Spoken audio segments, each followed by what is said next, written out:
ফাঁকি করে অঘোড়ালে ফাঁকি সে নামাজি পড়ে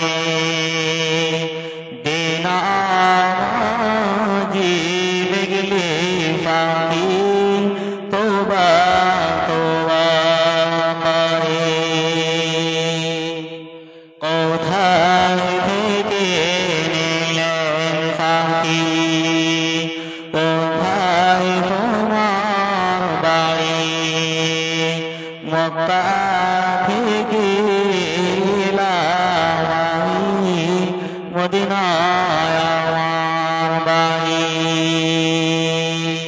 কে বা দিবে সিংহের চাঁদা কে বা দিবে মাটি আল্লাহ দিবে সিংহের চাঁদা সাত দিবে মাটি কে বা দিবে সিংহের চাঁদা কে বা দিবে মাটি আল্লাহ দিবে সিংহের চাঁদা সাত দিবে মাটি সমস্ত প্রশংসা সমস্ত গুণগান অর্পিত সেই মহান আল্লাহ রাব্বুল আলামিনের জন্য যে আল্লাহ রাব্বুল আলামিন আমাকে আমাদের সকলকে শরীর সুস্থ ভালো হয়ে কাজ করে ফেলেছি আমাদেরকে পবিত্র মজলিসে আসার তৌফিক দান করেছেন তাই আমরা সকলে সঙ্গে বলি আলহামদুলিল্লাহ যে কালে কালে যুগে যুগে নবী ছিল বিশেষ করে শেষ নবী হযরত মুহাম্মদ সাল্লাল্লাহু আলাইহি সাল্লাম করে লক্ষ লক্ষ কোটি কোটি সালাম বর্ষিত হোক আল্লাহুম্মা সাল্লি আলাইহি আল্লাহুম্মা বারিক আলাইহি সম্মানিত উপস্থিতি পাশে থাকা সাবুদ্দিন মহাশয় এবং আমার সামনে বসে থাকা দিনদার ইমানদার এবং পর্দা আড়ালে মা ও বোনেরা আজকে আপনাদের সামনে যে বিষয়টি নিয়ে উপস্থিত হয়েছি সেই বিষয়টি হচ্ছে সালাত বা নামাজ সালাত আরবি শব্দ বাংলা ভাষায় পরিচালিত নামাজ কিন্তু নামাজ শব্দটি ফার্সি শব্দ সালাত শব্দের আবিধান অর্থ হচ্ছে পবিত্র বর্ণনা করা ক্ষমা প্রার্থনা করা অথবা নত হওয়া অবনত করা দরুদ পড়া ইত্যাদি ইত্যাদি ইসলামের শরীয়তে নিয়ম মোতাবেক এক বিশেষ পদ্ধতিতে আল্লাহর গুণগান করা রুকু সিজদা আল্লাহর ইবাদত করাকে সালাত বলা হয় মিরাজের রাতে উম্মত মুহাম্মদের উপরে 5 ওয়াক্ত সালাত ফরজ হয়েছে ইসলামের 5টি গুণান আছে তার মধ্যে অন্যতম রকম হলো নামাজ আজ আমাদের যে নামাজ এতই ভারী হয়েছে যা বলার কথা নয় মনে হচ্ছে নামাজের পরিবর্তে পাহাড় চাপে দেওয়া হতো এত ভারী হতো না কিন্তু নামাজ এমন একটা অস্ত্র তার মোকাবেলা করার জন্য আর কিছুই নেই এই নামাজ মানুষের আদেশ নয় আল্লাহ তাআলা আদেশ অথচ আমরা মানি না আর মানুষ দুনিয়াতে যতই বড় করুক না কেন নামাজ ছাড়া উপায় নাই যারা ঈমান নিয়ে এসেছে তাদের জন্য নামাজ অপরিহার্য কেননা নামাজ সম্পর্কে কোরআনের মধ্যে 1 নয় 2 নয় 10 নয় 20 নয় 82 জায়গা আল্লাহ সুবহানাহু ওয়া তাআলা নামাজের কথা বলেছেন আজ দুনিয়াতে কত জমি জায়গার মালিক কত টাকার মালিক কিন্তু সেই সম্পর্কে সর্বপ্রথম জিজ্ঞাসা করবে না সালাত সম্পর্কে সর্বপ্রথম জিজ্ঞাসা করবে আপনাকে জিজ্ঞাসা করবে না যে আপনি কতটা ইলম অর্জন করেছেন অর্থাৎ আপনি যে লেখাপড়া করেছেন এই সম্পর্কে সর্বপ্রথম জিজ্ঞাসা করবে না যে আপনি যে ধন মাল অর্জন করেছেন আপনাকে জিজ্ঞাসা করবে না কোথায় ব্যয় করছেন সেই সম্পর্কে সর্বপ্রথম জিজ্ঞাসা করবে না সর্বপ্রথম জিজ্ঞাসা করবে সালাত সম্পর্কে জিজ্ঞাসা করা হবে আনাস রাদিয়াল্লাহু আনহু নবী করিম সাল্লাল্লাহু আলাইহি সাল্লাম বলেছেন বান্দাকে সর্বপ্রথম কিয়ামতের মাঠে সালাত সম্পর্কে জিজ্ঞাসা করা হবে যদি তার সালাত সঠিক হয়ে যায় তাহলে সমস্ত আমল সঠিক হয়ে যাবে আর যদি সালাত সঠিক না হয় তাহলে সমস্ত আমল বাতিল হয়ে যাবে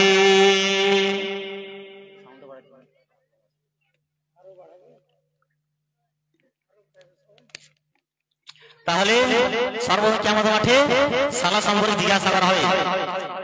এছাড়া অন্য হাদিসে আরো বলছে, আবু হুরায়রা বর্ণিত, নবী করিম সাল্লাল্লাহু আলাইহি সাল্লাম বলেছেন, সালাতে সওয়াব তিন ভাগে বিভক্ত। এক, পবিত্র মাধ্যমে; দুই, রুকুর মাধ্যমে; তিন, সিজদার মাধ্যমে। যে ব্যক্তি তিনটি কাজ কোন আদায় করলো তার সালাত গৃহীত হলো, সমস্ত আমল গ্রহণ করা হলো। আর যা সালাত গৃহীত করা হবে না তার কোনো আমল গ্রহণ করা হবে না। তাহলে হাদিস দ্বারা পরিষ্কার বুঝতে পারলাম, সালাত সুন্দর হওয়ার জন্য তিনটি কাজ সুন্দর করতে হবে। কয়টি? তিনটি। এক নম্বর, সুন্দরভাবে উযু করতে হবে, কারণ সুন্দরভাবে উযু না করে সালাত কবুল হবে না। দুই, রুকু যথাযথ আদায় করতে হবে, কারণ যে আমাদের রুকু যদি যথাযথ কোনো না আদায় হয় তাহলে আমাদের নামাজ কবুল হবে না। তিন, সিজদা পরিপূর্ণভাবে আদায় করতে হবে, কারণ সিজদা যদি পরিপূর্ণ আদায় না হয় সালাত কবুল হবে না। সালাত কবুল না হলে কোনো আমল গ্রহণযোগ্য করা হবে না। সম্মানিত উপস্থিতি, তাহলে আমাদেরকে রুকু, সিজদা, উযু সঠিকভাবে আদায় করতে হবে, তবে আমাদের নামাজ কবুল হবে, নচেৎ হবে না। যদি আমাদের উযু, নামাজ সঠিক আদায় না হয় তাহলে সমস্ত আমল বাতিল হয়ে যাবে। অতএব আমাদের একটি খেয়াল রাখতে হবে, উযু, নামাজ, আমাদেরকে উযু এবং রুকু, সিজদা সঠিকভাবে আদায় করতে হবে।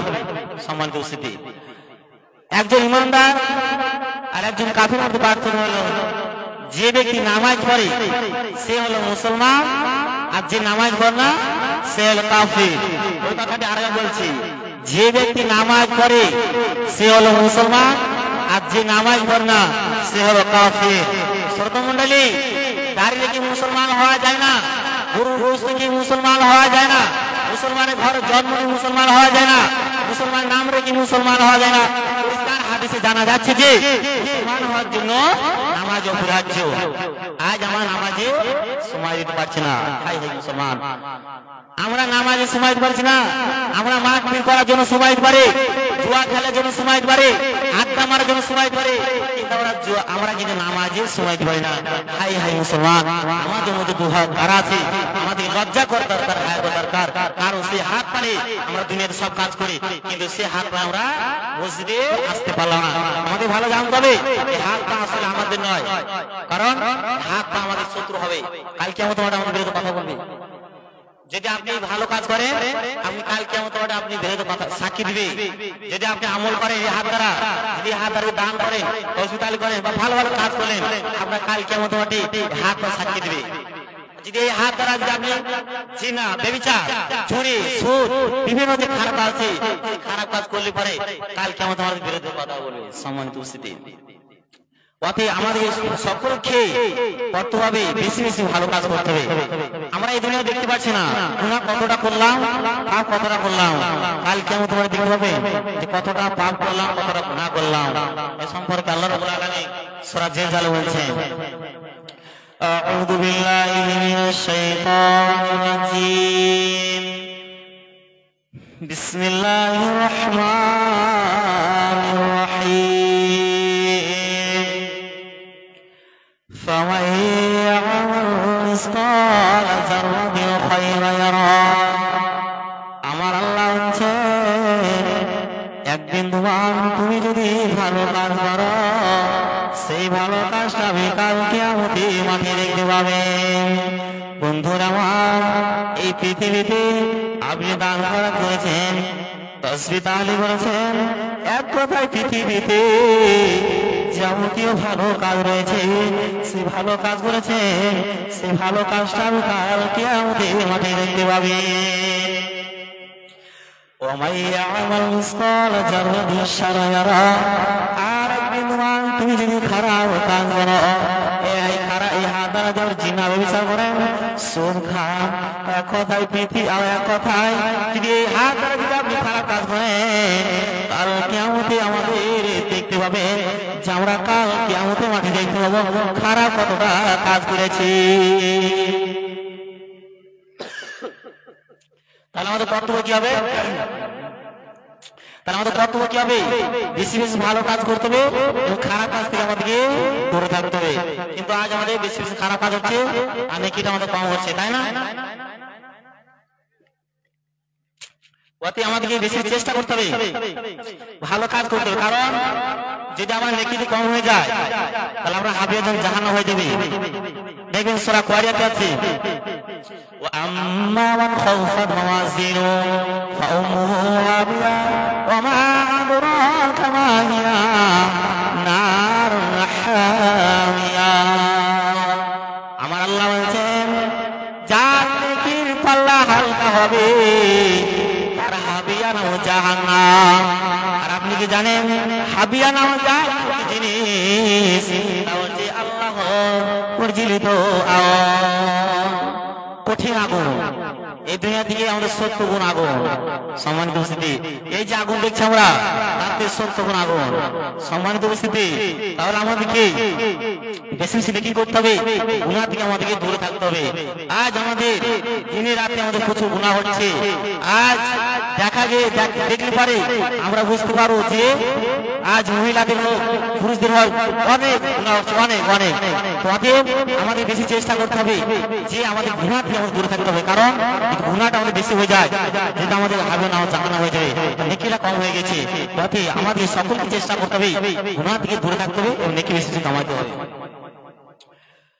আল্লাহ রাব্বুল আলামিন এই যে নামাজ এমন একটি জিনিস যাবতীয় খারাপ আছে, এই নামাজ আমাদেরকে দূর করে দেবে। তার প্রমাণ দলিল আল্লাহ রাব্বুল আলামিন সূরা আনকাবুত 45 নম্বর আয়াতে বলছেন বিসমিল্লাহির রহমানির রহিম ইন্না সালাতা তানহা আনিল ফাহশাই ওয়াল মুনকার।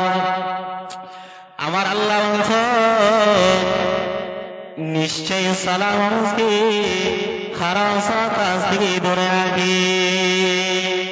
বন্ধুরা আমার, যে অনেকে 5 ওয়াক্ত নামাজ পড়ে মিথ্যা কথা বলে, অনেকে নামাজ পড়ে সুদ খায়, অনেকে নামাজ পড়ে জিনা বিচার করে, অনেকে নামাজ পড়ে নিঃস্বার্থ করে, ওই ব্যক্তিদের আল্লাহ রাব্বুল আলামিন নামাজ কবুল করতে পারে না।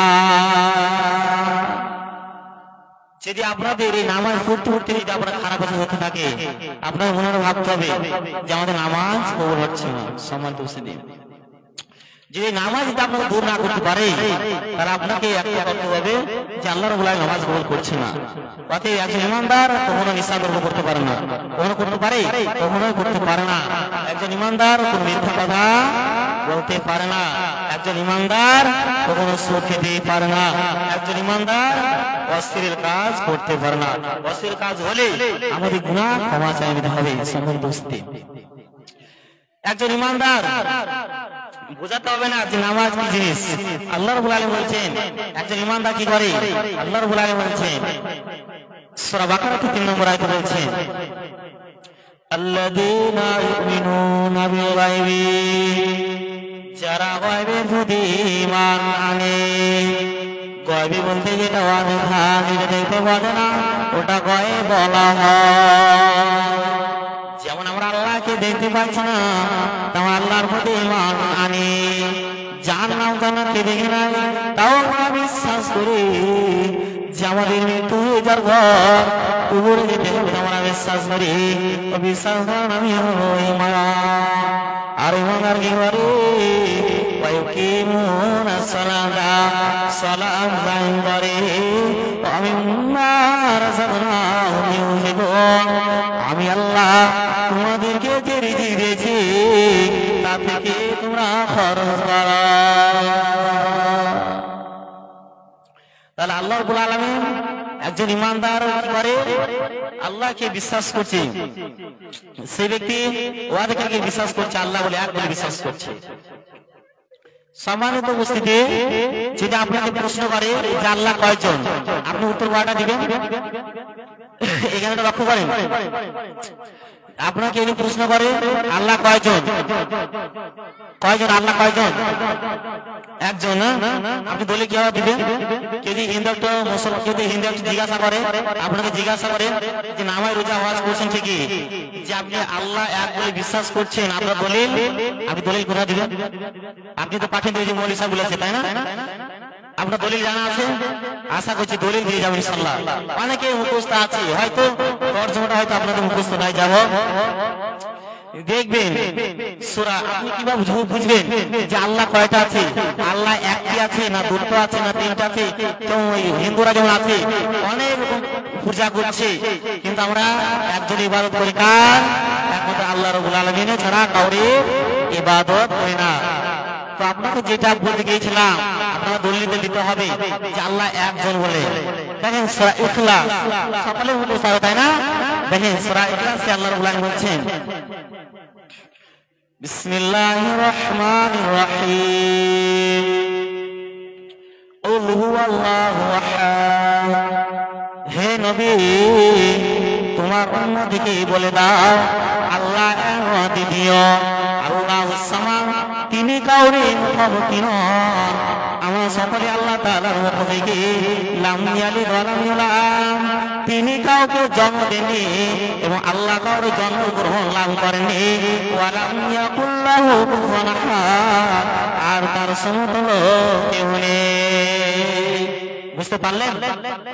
বুঝতে পারলেন? মানে আল্লাহ এক। যদি জিজ্ঞাসা করে যে আল্লাহ কয়জন? একজন। আপনি দলিল কিভাবে দিবেন? সূরা ইখলাসে 1 থেকে 4 নম্বর আয়াতে আপনি তরজমাটা বলে দিবেন, ইনশাআল্লাহ তারা বুঝে নেবে যে আল্লাহ কয়জন। সম্মানিত উপস্থিতি, আমরা যদি হিন্দু খ্রিস্টান জিজ্ঞাসা করে আপনি এই দলিলটাই দিবেন। যাই হোক, আল্লাহ এক অদ্বিতীয়, আল্লাহ রাব্বুল আলামিন কাউকে মুখাপেক্ষী নন। আমরা সকলে আল্লাহ তাআলার মুখাপেক্ষী। আর আল্লাহ রাব্বুল আলামিন কাউকে জন্ম দিয়েছে নাকি? আমরা জন্ম দিয়েছি, আল্লাহ রাব্বুল আলামিন কাউকে জন্ম দেননি এবং আল্লাহ রাব্বুল আলামিন কাউকে জন্মগ্রহণ লাভ করেননি। আর ওয়ালাম ইয়াকুল লাহু কুফুয়ান আহাদ, তার সমতুল্য কেউ নেই। অর্থাৎ আল্লাহ থেকে কেউ বড় নেই। কোন ব্যক্তি যদি বলে যে আল্লাহ থেকে বড় আছে, সে শিরকে আকবার হয়ে যাবে, অর্থাৎ বড় শিরকে হয়ে যাবে। আর আল্লাহ রাব্বুল আলামিন সূরা যে সূরা কি বলে, সূরা যে শিরকে আকবার, যে বড় গুনাহটা আছে আল্লাহ রাব্বুল আলামিন মাফ করবেন না। শিরকে আকবার অন্যান্য আল্লাহ রাব্বুল আলামিন ক্ষমা করে দিবেন। যাই হোক, লুকমান হাকিম তার ছেলেকে বললেন, তার ছেলেকে উপদেশ দিচ্ছেন। কি উপদেশ দিচ্ছেন? ওয়া ইয ক্বালা লুকমানু লিইবনিহি ওয়া হুয়া ইয়াইদুহু ইয়া বুনাইয়া লা তুশরিক বিল্লাহি ইন্না শিরকা লা যুলমুন আযীম। লুকমান হাকিম তার ছেলেকে উপদেশ দিলেন, হে আমার আদরের সন্তান, তুমি আল্লাহর সঙ্গে শিরক করিও না। কিন্তু লুকমান হাকিম বললেন না, হে আমার আদরের সন্তান, আমার যখন বয়স হয়ে যাবে, আমি যখন চলতে ফিরতে পারবো না, তুমি আমার জন্য গোসলের জন্য পানি রেডি করে দেবে, তুমি আমার খিদমত করবে, আমার খাবার দেবে, আমার সেবা করবে। কিন্তু লুকমান হাকিম এটা বললেন না। লুকমান হাকিম বলছেন তুমি আল্লাহর সঙ্গে শিরক করিও না। কিন্তু লুকমান হাকিম এটা বলে ছেড়ে দিলেন না। লুকমান হাকিম তার ছেলেকে বললেন, ইন্না শিরকা লা যুলমুন আযীম, নিশ্চয়ই শিরক হচ্ছে অতি বড় জুলুম। তাহলে শিরক হচ্ছে সবচেয়ে বড় জুলুম। সম্মানিত উপস্থিতি, আল্লাহ রাসূল সাল্লাল্লাহু আলাইহি ওয়াসাল্লাম বলছেন, জাবির রাদিয়াল্লাহু আনহু নবী করিম সাল্লাল্লাহু আলাইহি ওয়াসাল্লাম বলেছেন, কোন ব্যক্তি যদি একদিন দুবার শিরক করে, সেই ব্যক্তির জন্য জাহান্নাম হয়ে যাবে। আর যে একদিন দুবার শিরক করবে না, তার জন্য জান্নাত হয়ে যাবে। আল্লাহ রাব্বুল আলামিন যদি আমরা এই হাদিসের পরিষ্কার বুঝতে পারলাম, যদি আপনি শিরক করে একদিন দুবার শিরক করে, তাহলে আপনার জন্য জাহান্নাম হয়ে যাবে। আর একদিন যদি শিরক না করে, তাহলে আপনার জন্য জান্নাত হয়ে যাবে। আল্লাহ রাব্বুল আলামিন বলছে যে শিরক বাদ দিয়ে অন্য গুনাহ আমি ক্ষমা করে দিব, কিন্তু শিরকের গুনাহ শিরক হয়ে যায়, সেই গুনাহ আমি ক্ষমা করব না। আপনি প্রশ্ন করতে পারেন যে শিরকে আকবার কেন ক্ষমা করবে না, শিরকে আসগার কেন আল্লাহ ক্ষমা করবে না? আমি জিনা করেছি, আল্লাহ রাব্বুল আলামিন মাফ করে দিবেন। আমি চুরি করেছি, আল্লাহ রাব্বুল আলামিন মাফ করে দিবেন। আমি সুদ খেয়েছি, আল্লাহ রাব্বুল আলামিন মাফ করে দিবেন। আমি অন্যান্য গুনাহ করেছি, আল্লাহ রাব্বুল আলামিন মাফ করে দিবেন। এই দুনিয়াতে আমার চাইতে হবে, কিন্তু কেমন তোমার ক্ষমা করে দিবে, কিন্তু শিরকের আকবার আসগার সে গুনাহ মাফ করে না। কিন্তু মরে গেলেও আপনি গুনাহ মাফ করবে না, এক কথা এই দুনিয়াতে আপনাকে ক্ষমা চাইতে হবে। তো আপনি বলছেন যে অন্যান্য গুনাহ ক্ষমা করছে, শিরকের গুনাহ কেন ক্ষমা করছেন না? আপনি যে কথাটা উদাহরণ দেবো সেই উদাহরণ আপনি খারাপ মনে করবেন না, খুব গুরুত্বপূর্ণ উদাহরণ। যাক আপনার জন্য বলি, আমার হয়তো বিবাহ হয়নি, তাও বলছি যে আল্লাহ রাব্বুল আলামিন যে শিরকের গুনাহ কেন আল্লাহ রাব্বুল ক্ষমা করছে না আর অন্যান্য কেন গুনাহ ক্ষমা করছেন। দেখেন এই গ্রামে আমি এক সপ্তাহ জন্য বেড়াতে এসেছি, দামাইপুর, তাই না? তো এই গ্রামে এক সপ্তাহ জন্য বেড়াতে এসেছি। এক সপ্তাহ বেড়ার পর কাল সকালে তোমার বাড়ি যাচ্ছি, তখন আমার স্ত্রী বলছে যে তুমি একটু গলাহার কিনে এনে দিয়েছিলে, সে গলাহারটা হারিয়ে গেছে।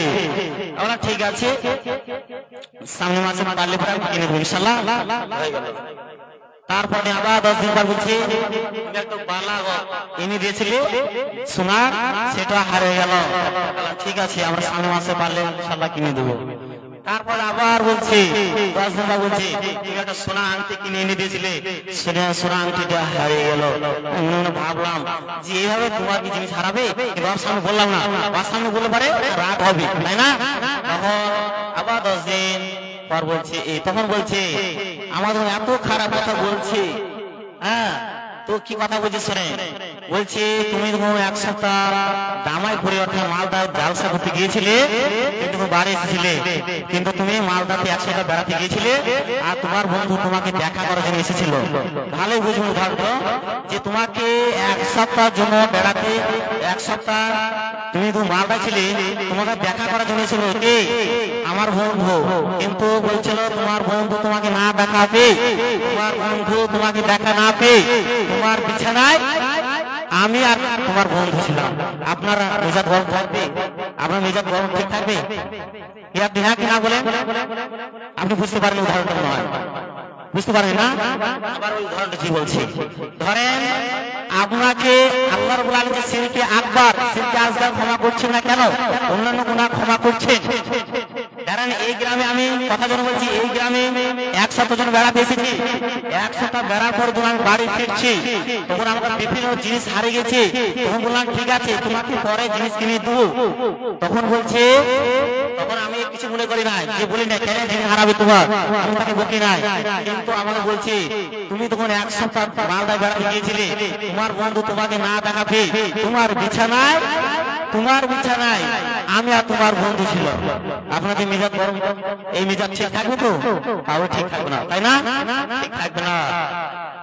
তো ঠিক অনুভাবে এই যে আমার পাঁচ ওয়াক্ত নামাজ পড়ছি, ঠিক আছে পড়ছি, তো পড়ার পরেও আল্লাহর ইবাদত করছি, দেখবেন তারপরে সে মাজারে গিয়ে সিজদা করে, তার কাছে দেখবেন মা বোনেরা গিয়ে তাকে সিজদা করে, যে মা তাকে বলে যে একটা সন্তান দে, তার কাছে যায়। আল্লাহ রাগ হবে কি হবে না? অবশ্যই রাগ হবে।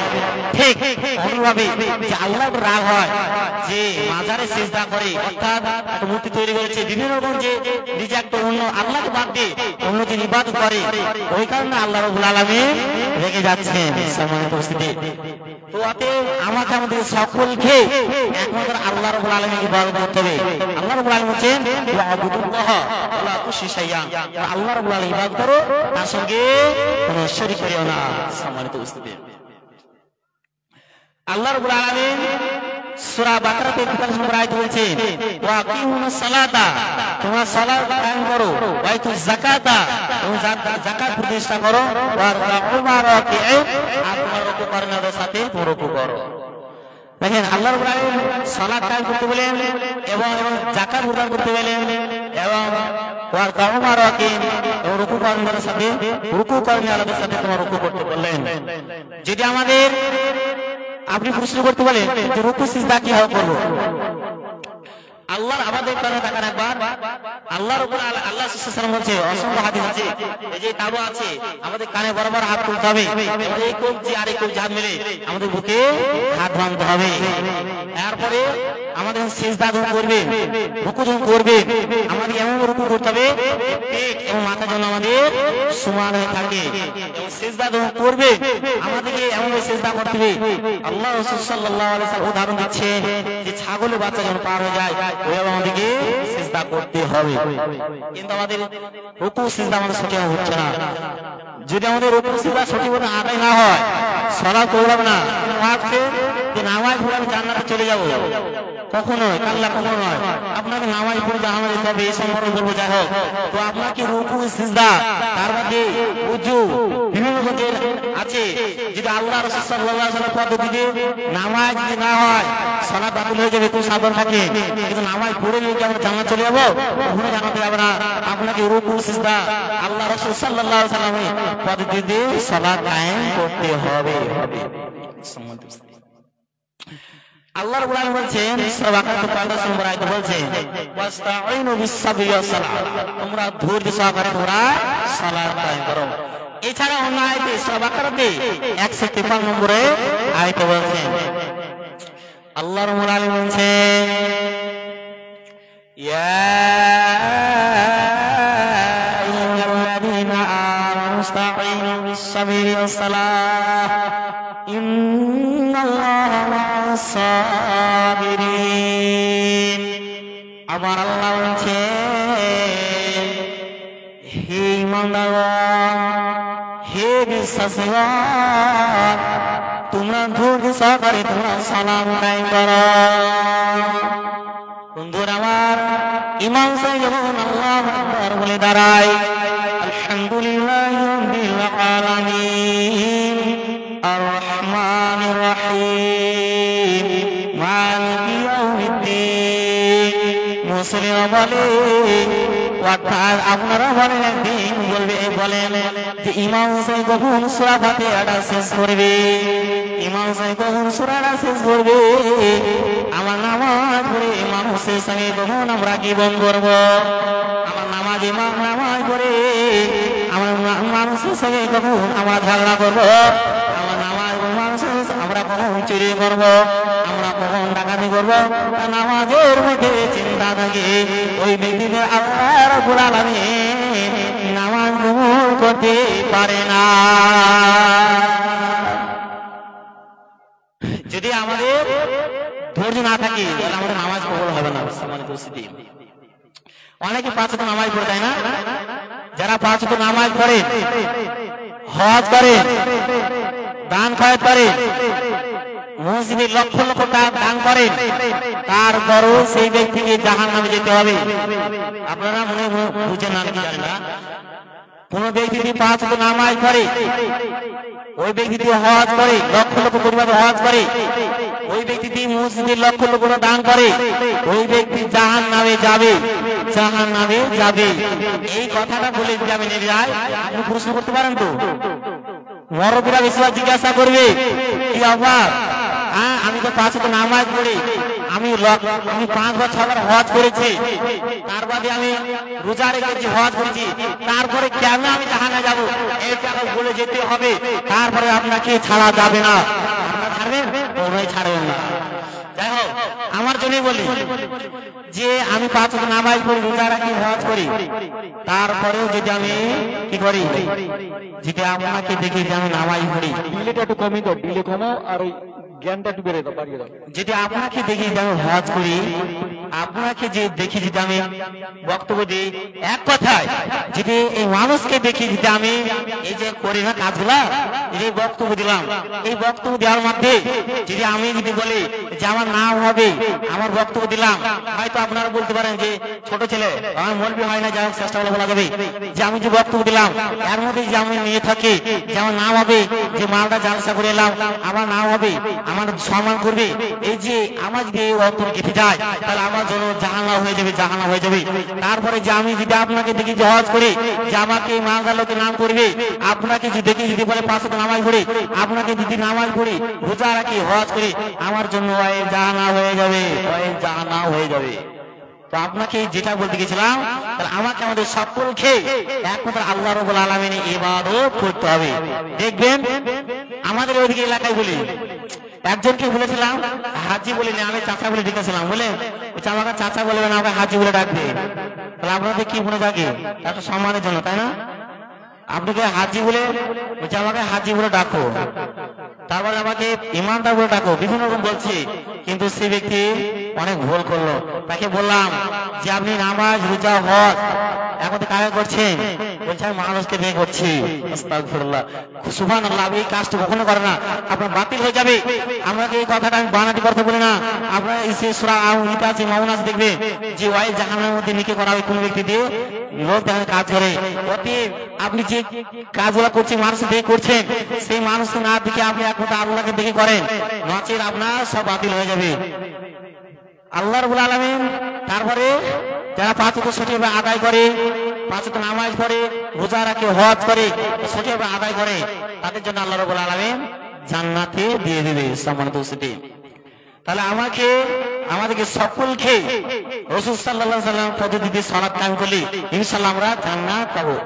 যদি আমাদের রাসূল সাল্লাল্লাহু আলাইহি ওয়াসাল্লাম পদ্ধতিতে সালাত কায়েম না হয়, তাহলে আমাদের কি হয়? সালাত কায়েম হয়, তাহলে আমাদের বাতিল হয়ে যাবে সম্মানিত উপস্থিতি। একজন কোন ব্যক্তি যদি বলে বাড়িতে সালাত কায়েম করো, সেই ব্যক্তির সালাত কায়েম হবে না।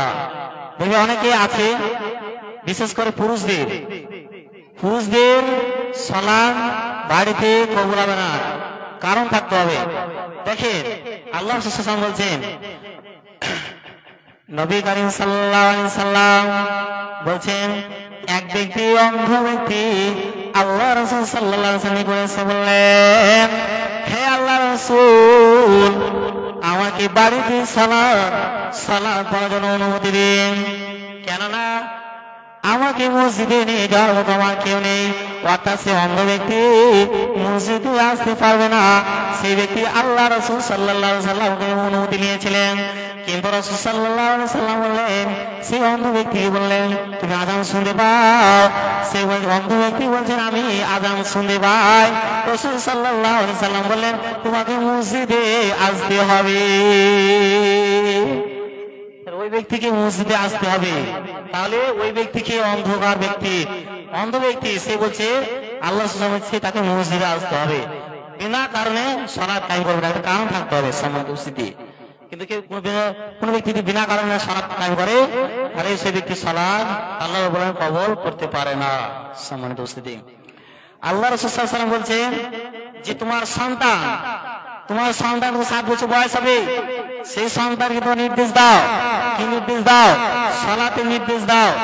আজ দুঃখের বিষয়, সেই সন্তানকে আমরা নির্দেশ দিই না, সালাতে নির্দেশ দিই না, আমরা নির্দেশ দিই না। আমরা সেই সন্তানকে আমরা ঘুম পাই যে আমরা সালাতে অন্য জায়গায় মারি। কোন টাইমে?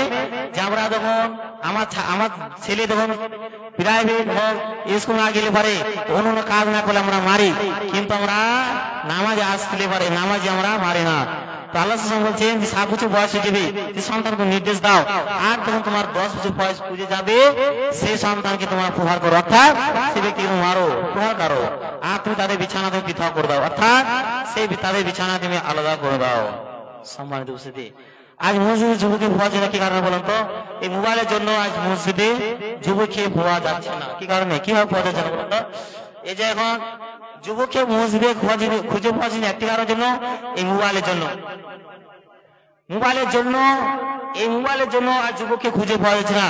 দেখবেন সেই যুবক কি করে, রাত 10টা 11টা 12টা 1টা 2টা পর্যন্ত 3টা বেজে যায়, তারপরে মুয়াজ্জিন বলে আসসালাতু খায়রুম মিনান নাওম, মুয়াজ্জিন তখন বলে, তখন সেই যুবক কি করে, সেই নেটটা বন্ধ করে দেয় এবং সাইলেন্ট করে পাশে রেখে দেয়, যাতে সে ফোন না করে আমাকে ডিস্টার্ব না করে দেয়।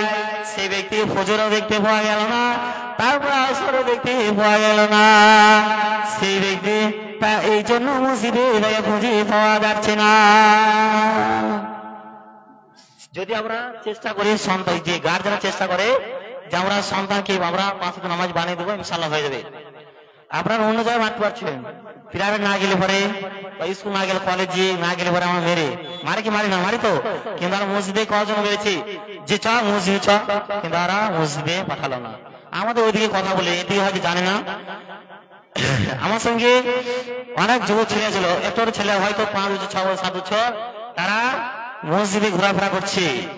তখন বলছে তাদেরকে ধমক দিয়ে, আমি তার মধ্যে ছিলাম না, আমি যখন নামাজ পড়তে যাই সেই ছেলেরা আমার সঙ্গে নামাজ পড়তে যায়, কিন্তু সেই যুবকরা সেই ছেলেরা তখন আমাকে বললাম যে কি ব্যাপার নামাজ পড়তে যাও না কেন? তখন সে বলছে আমাকে ভুকেছে সম্মানিত সাথে। তাকে বললাম যে তারা যদি আমাদের মাঝে ঘোরাফেরা করে, সালাতে মাঝে ঘোরাফেরা করে, আমাদের সালাত কায়েম হয়ে যাবে। অতএব তাদেরকে বুঝবে না, অতএব তাদেরকে সালাত তাদের বুঝান যে এইভাবে সালাত কায়েম করে এইভাবে দাঁড়ান, ইনশাআল্লাহ তারা শরীরে দাঁড়াবে। তো মা ও বোনেরা, আমার বাড়ি হচ্ছে বীরভূম, অর্থাৎ